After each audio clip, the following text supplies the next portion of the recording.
क्यों दिया था गणेश जी ने तुलसी माता को श्राप, और क्यों हुआ था गणेश जी के 2 विवाह?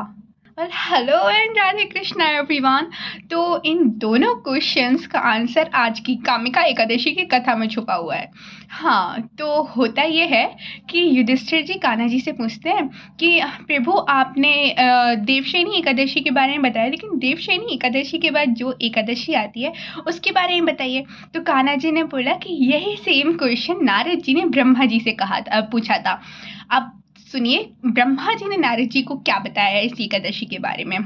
ब्रह्मा जी बोलते हैं जब राजा धर्मध्वज के यहाँ तुलसी माता जी का जन्म हुआ था, तो तुलसी माता वैसे वन में भ्रमण कर रही थी। ठीक है, तो वन में भ्रमण करते करते उन्हें वन में गणेश जी तपस्या करते हुए मिले।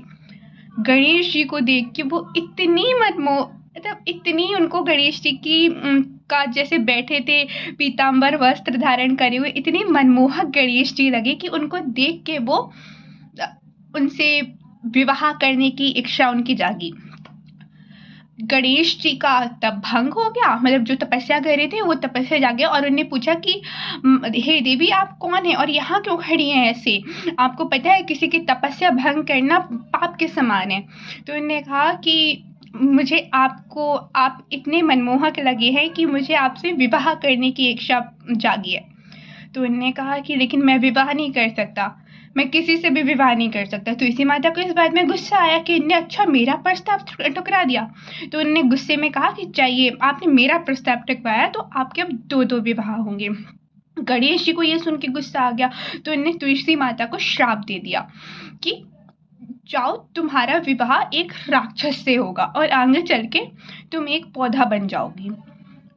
तो ये सुन के तुलसी माता बहुत ज़्यादा डर गई, उनने क्षमा याचना करी गणेश जी से। तो गणेश जी ने फिर कहा कि मैं अपना श्राप तो वापस नहीं ले सकता, लेकिन हाँ मैं तुम्हें आशीर्वाद दे सकता हूँ कि तुम बहुत बड़ी विष्णु भक्त बनोगी, तुम विष्णु भगवान की प्रिया कहलाओगी और तुम पौधा तो बनोगे क्योंकि मैं श्राप वापस नहीं ले सकता, लेकिन तुम्हारा पौधा अत्यंत पवित्र होगा और वो विष्णु भगवान को अत्यंत प्रिय होगा। हाँ, तो ये 2 कारण थे जिस वजह से गणेश जी के 2 विवाह हुए और तुलसी माता को इनने इस वजह से श्राप दिया। और फिर आगे चल के यही होता है कि तुलसी माता का विवाह शंखचूर्ण से, जो कि एक राक्षस है, उससे होता है।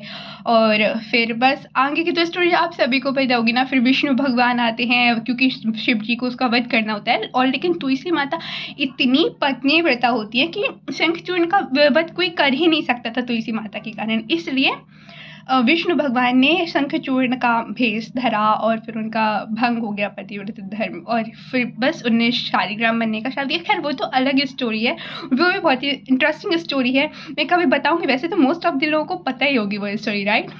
तो बस ये 2 रीज़न थे।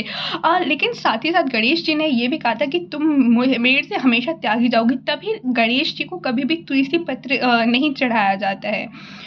और पता है आज की एकादशी में ना ऐसा कहते हैं कि जो एक तुलसी पत्र अगर विष्णु भगवान को चढ़ाता है तो एक तुलसी पत्र चढ़ाने का स्वर्ण और चांदी दान करने के बराबर होता है।